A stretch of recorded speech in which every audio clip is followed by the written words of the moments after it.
It is Friday, and is this chapter 10 or chapter 9? Let me check my official file right here. We are, chapter 9. So this is called chapter 9 in the Rosebush.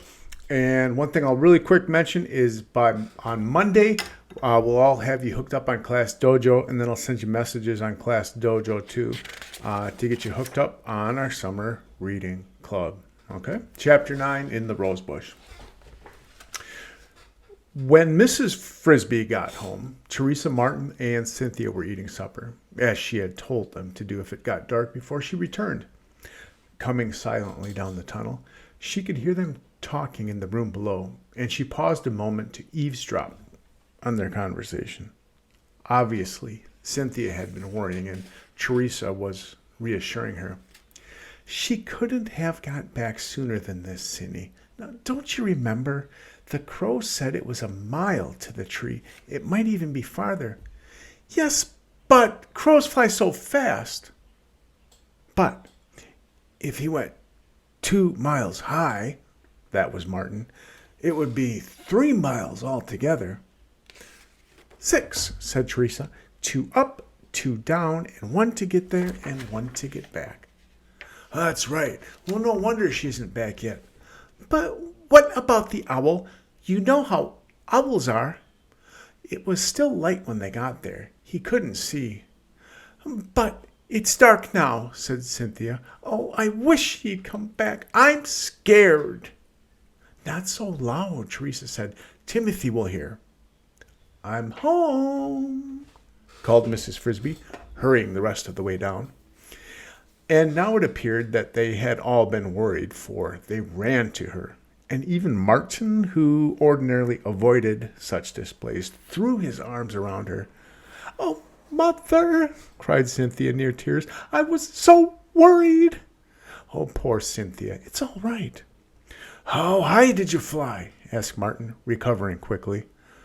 High enough so the trees look like bushes, the garden like a postcard, and the river like a snake. Did you see the owl? What did he say? I saw him. Later, I'll tell you about it. First, I want to see Timothy. How is he? Why didn't you move his bed out here? Teresa said, I wanted to, but he said he'd rather stay in the bedroom.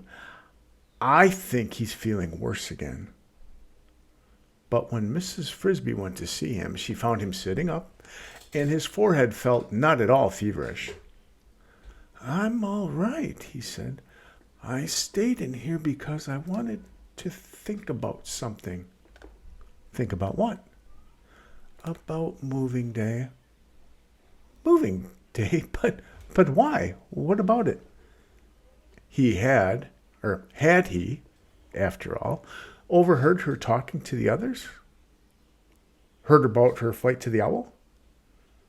But no, he was explaining. I haven't been outdoors since I got sick, so I don't know what it's like. I mean, the weather. But today, this afternoon, I noticed something. What was that? A smell in the air. A warm, wet smell. If you sniff, you can still smell it, though it's not so strong now. Mrs. Frisby had noticed this, of course, both indoors and out. It's the smell of the frost melting, Timothy went on. I remember it from last year. And after that, it wasn't long until we moved. Mother, when are we going to move this year? Oh, not for a long time yet. Mrs. Frisby tried to sound as casual as she could. Oh, it's still too much cold and too early to think about it. I have to think about it, said Timothy. He sounded serious, but calm and unworried. Because if it comes too soon, I don't know if I can go. I tried walking a little bit today in here when the others were outside. Timothy, you're supposed to stay in bed. You'll make yourself sick again. I know, but I had to find out. And I didn't walk much. I couldn't. I only went a few steps. and I got so dizzy I had to lie down again. Well, of course you did. You haven't really recovered yet. I guess I haven't. That's why I wanted to think. Timothy, you must not worry about it. That will only make it worse. I'm not worried at all. I thought I would be, but I'm not. Or maybe I think I should be, but I can't. What I really think about is how nice it is there in the summer beside the brook. And it's true, I want to go. But I'm not scared.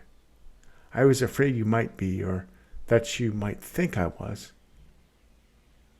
That's really what I wanted to tell you. I'm just going to wait and see what happens. So you shouldn't worry about it either. Mrs. Frisby realized that he had somehow switched their positions. He had seen the danger he was in, guessed somehow that moving day was near, and that he was very likely to die. And yet here he was reassuring her. She wanted to tell him about the owl and the rats, tell him that something still might be done, but she decided she had better not. She did not really know if they would help.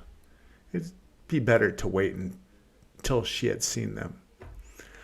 So instead she said, rather lamely, Timothy, don't think about it anymore. When the time comes, we'll see how you are and then decide what to do. The next morning at daybreak, she went to see the rats.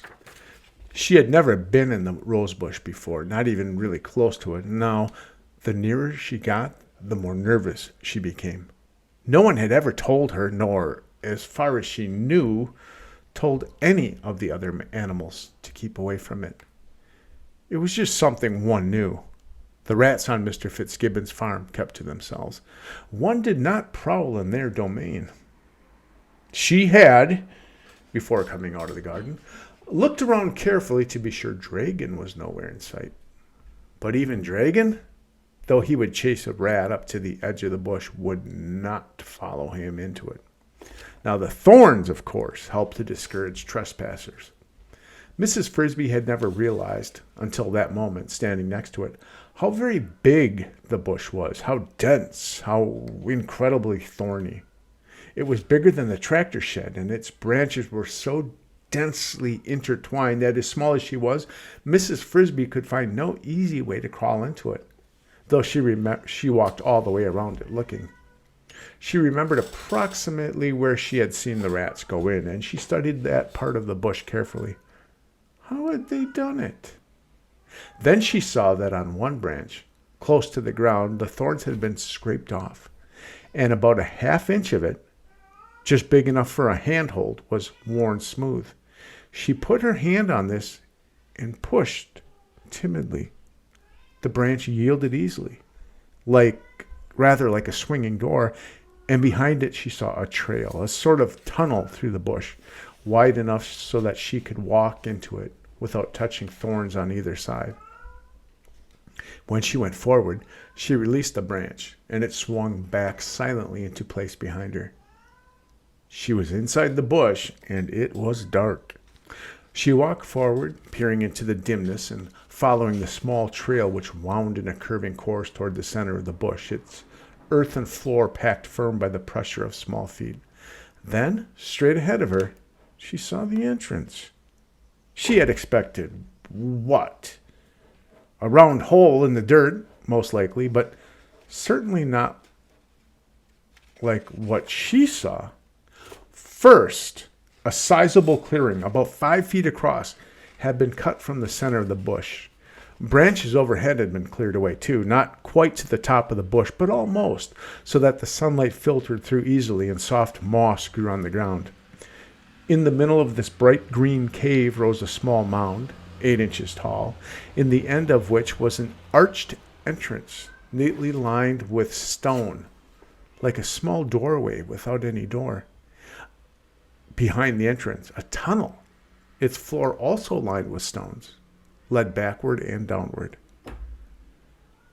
Beside the entranceway looking at her with dark, unblinking eyes, stood the biggest rat she had ever seen. Ooh. So that brings us to chapter 10 for tomorrow. Chapter 10 is Brutus. Brutus. I'm guessing Brutus is that big rat, but we'll find out tomorrow in chapter 10. Sound good? Friends, have a beautiful Friday. Chapter 10 tomorrow, Brutus. All right, have a great day. Get on Google Stream. Tell me something. Okay.